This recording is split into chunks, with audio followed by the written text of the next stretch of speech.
Welcome back to Theater Talk Boston on WTB Radio. Right now, we are joined by Taavon Gamble, who is currently starring in Kiss of the Spider Woman here at the Lyric Stage Company in Boston. Welcome to the show. There we go. Sorry, I don't know why it keeps playing the music from Kinky Boots was about to play. Very, very different music. Welcome to the show, and thank you so much for coming out today. Thank you. Wonderful. All right. Well, we thoroughly enjoyed the performance, and we just have a few quick questions for you. So, if you could describe for our listeners of the plot of the show and what happens in the show. Yes, so Kiss of the Spider Woman is a musical that was first done on Broadway like in 92, 93, and it's written by the powerhouse duo of John Kander and Fred Ebb with a great book by Terrence McNally. And it's basically about blurring the lines between reality and fantasy, and it's about these two men from different worlds in this cell. Valentin, who I play, who is this like macho machismo revolutionary man, and then we have Melina, who's to him he's a homosexual male, and to Valentin he's very flamboyant and outspoken. And it's also the juxtaposition of escapism in our show and also the harsh reality of prison life, and how these two men from different worlds coexist together in this one cell.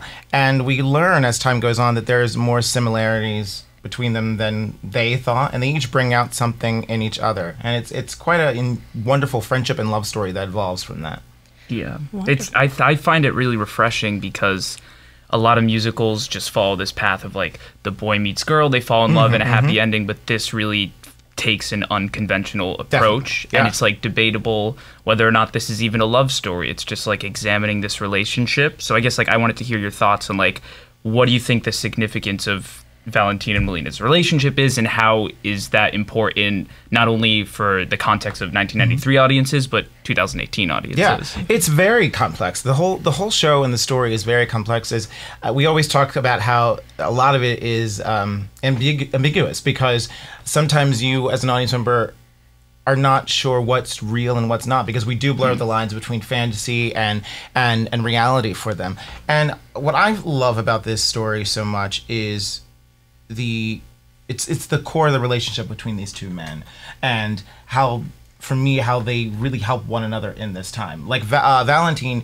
he learns escapism through Melina and tools of how to manage his time, and Melina learns from Valentin to it's okay to accept yourself and to take ownership of yourself and to not have to apologize for who you are. Yeah. And we see that at the end of our show. Not to give anything away, but Melina does take ownership and take responsibility and for himself and owns himself in the way that the show ends, which I won't give away. But don't, because it will be shocking for and people it's nice who don't because know it. what I love about it is it's very relevant today, because it's about people who come from different paths and different worlds and finding common ground, which I think we all are like wishing that we could do today. Is that people, yes, we have all these differences, but if we could just sit and have a conversation and just find that common ground and balance between that we have in common, that we find that we have more in common than we thought.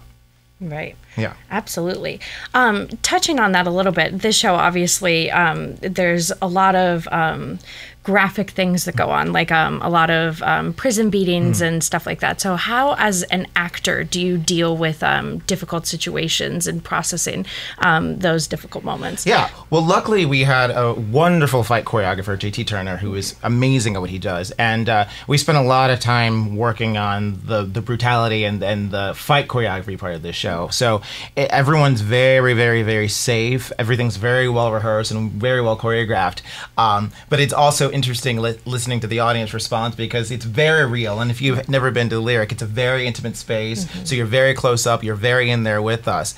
And hearing some of their responses for some of this, it's quite funny. But it's very well rehearsed, and it's very safe. That's awesome. What I love about the Lyric is that I believe it's like one of the smaller theaters in Boston, so you really feel like totally immersed in there. Yeah. And like I've seen so many different productions in here, and like you definitely feel like you're very involved, and it's like you could feel like you're in. And that's prison. what I love about it. And we had a talk back about a week ago, and so the audience members talked about. They were like, you know what, we felt that we were like stuck in the prison with you, because you're literally, there are people who are just a couple feet away from us as we're going through this, and you are there. You cannot escape. You are in there with us.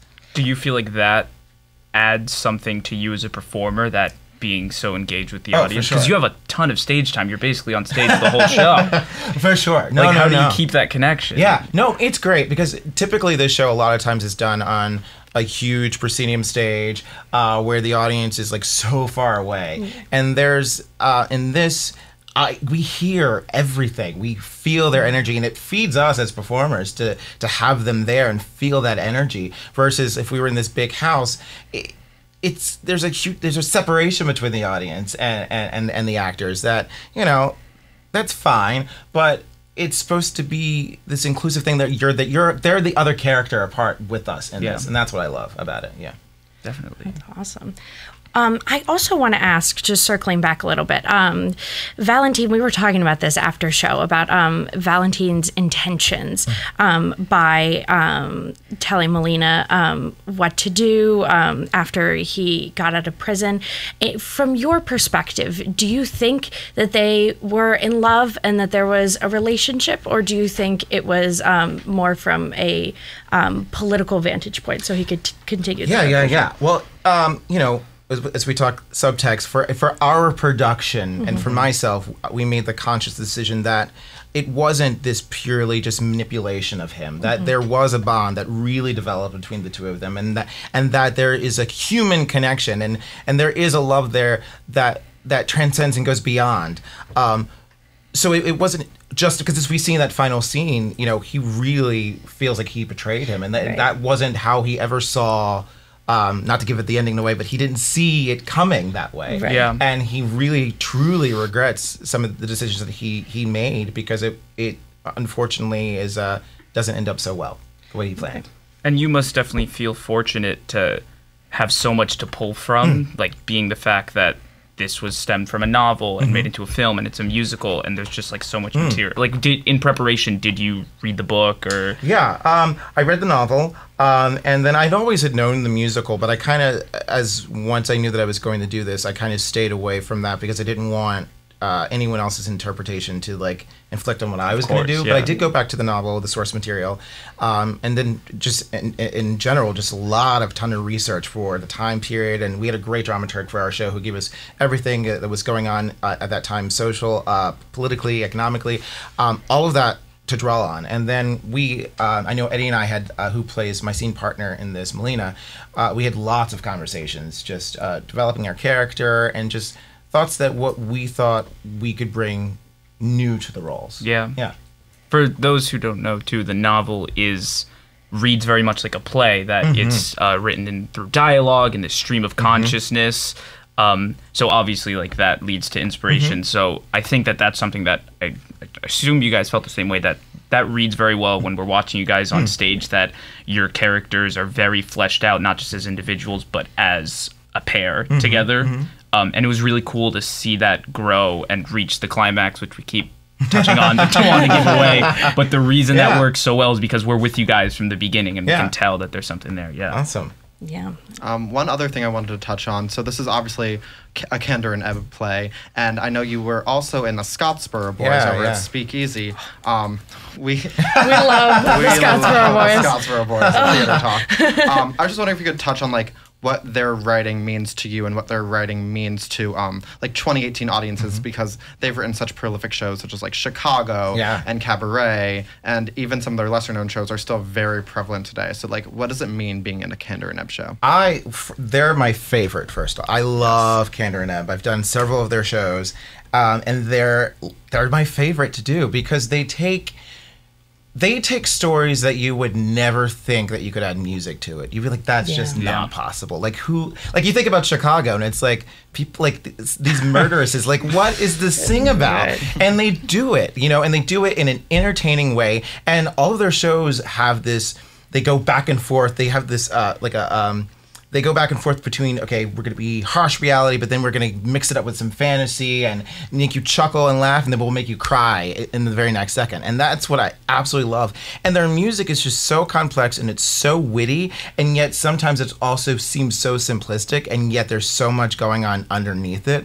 Like that was, especially in Scottsboro Boys, there's this one song that we had in that show that was, it was all a cappella, and we were saying such harsh things, and then it ends up with like a wink and a smile at the end, and it just flipped the entire song of what you thought we were saying, and it's like, no, that's not exactly it. And they're just geniuses at it. And even in Kiss of a Spider Woman, I think it's a great example because there are like some great, like beautiful ballads, and then it goes into like the biggest of Broadway numbers, and that just melds so well together. Yeah. So it's like a jarring juxtaposition, but because you were talking about the reality versus the escapism, that thing, it works so well. And what they're so good at is they know how to gauge an audience of, okay, now they need something to just relax a little bit, and then we can go back in, because if it was all just cramming, giving you just the gritty stuff, oh my God, you'd be so exhausted. Yeah. You'd be exhausted.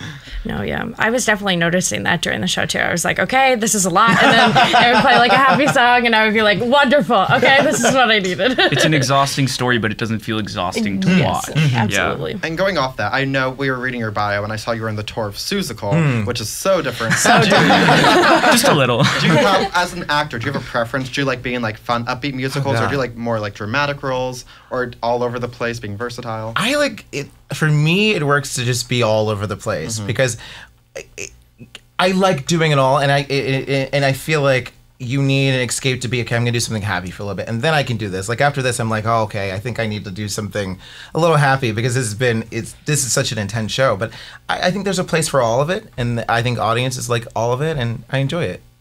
For sure. Absolutely. Do you guys have any more questions?